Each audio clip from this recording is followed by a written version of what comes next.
Ini adalah pertama kalinya Rumah Sakit Darurat Wisma Atlet membantu persalinan pasien yang terkonfirmasi positif saat hamil 9 bulan. Sebelumnya pasien ini dirujuk dari salah satu rumah sakit swasta di Jakarta. Sang ibu dibantu tenaga medis di Tower 4, melahirkan bayi perempuan dengan cara normal. Saat ini ibu dan bayi dirujuk ke rumah sakit rujukan COVID-19 terdekat untuk mendapatkan perawatan lebih intensif.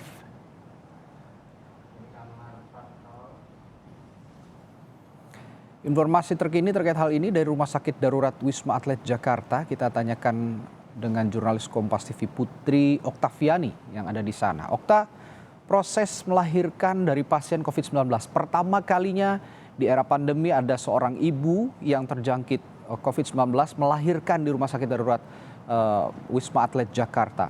Bagaimana prosesnya? Bisa Anda jelaskan? Baik, selamat siang Radi dan juga saudara. Betul, seorang pasien terkonfirmasi positif COVID-19 yang dirawat di Tower 4 Rumah Sakit Darurat COVID-19 Wisma Atlet Jakarta kemarin sekitar pukul 9:10 waktu Indonesia Barat pagi hari.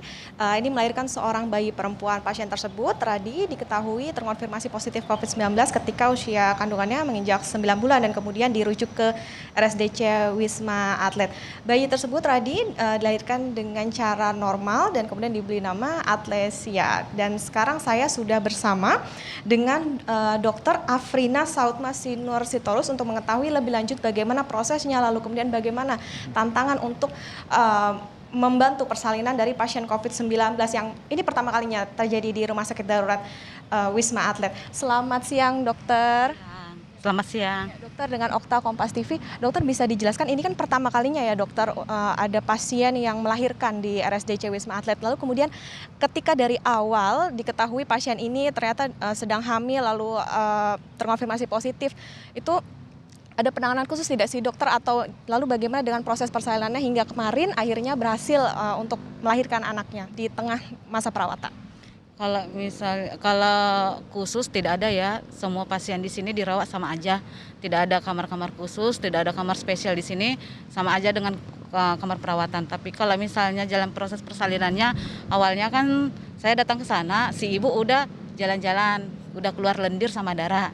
Terus pada saat saya VT, pemeriksaan dalam itu ternyata si ibu udah pembukaan 3 sama 4. Pada saat pembukaan 3 dan 4, karena di sini memang tidak ada ruang khusus untuk perawatan sesudah lahiran, jadi saya otomatis hubungin koordinator GP saya untuk merujuk pasien tersebut ke salah satu rumah sakit swasta di Kemayoran. Pada saat sambil menunggu proses ambulan sama proses rujukan berlangsung, saya observasi dulu TTV-nya ibunya. Pada saat udah stabil, saya observasi ternyata stabil. Jadi saya periksa VT yang kedua sekitar jam 8.50, ternyata si ibu udah pembukaan 7. Pada saat pembukaan 7 saya otomatis siap-siap untuk mempersiapkan jalan proses lahirnya bayi. Jadi saya siapkan anduk sama selimut yang udah tersedia di RSDC ini. Saya tidak memungkinkan lagi untuk dirujuk.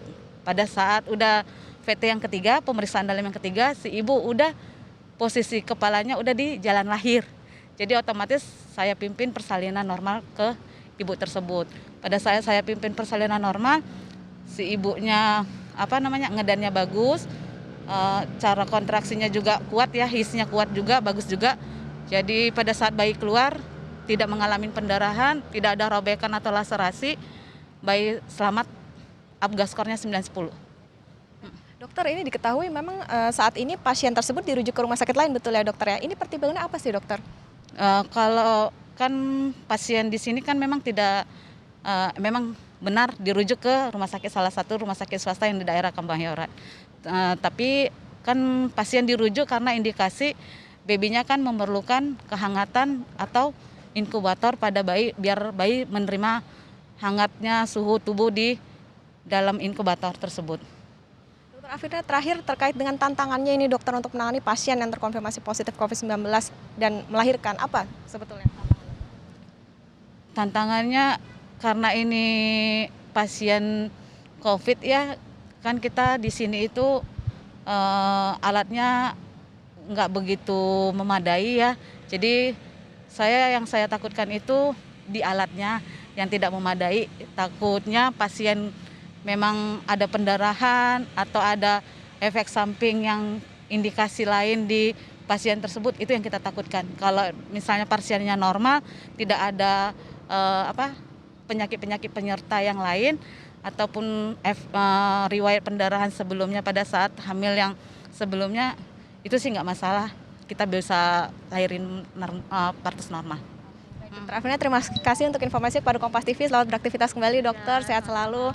Ya, Radi dan juga saudara, itu tadi perbincangan kami dengan Dr. Afrina yang membantu proses persalinan dari pasien COVID-19 kemarin. Tentu saja Radi dan juga saudara, ini menjadi gambaran bahwa virus COVID-19 ini bisa menjangkiti siapa saja, termasuk ibu hamil. Dan ini yang harus menjadi perhatian bagi masyarakat, terlebih saat ini penambahan kasus positif COVID-19 ini bahkan mencapai sekitar 6.000 setiap harinya. Dan bahkan untuk kapasitas di Wisma Atlet ini, Radi dan juga saudara, terakhir ini untuk di tower 4, 6, dan 7, data terakhir sudah terisi sekitar 3.094 pasien. Kemudian untuk di tower 5 yang menjadi flat isolasi mandiri ini sudah terisi 1.158. Tentunya masyarakat harus tetap terus menjaga protokol kesehatan di setiap hari. Radi. Ya, itu tadi cerita yang cukup dramatis disampaikan jurnalis Kompas TV Putri Oktaviani dari Rumah Sakit Wisma Atlet Jakarta, seorang bayi lahir dari seorang ibu yang terjangkit COVID-19. Terima kasih.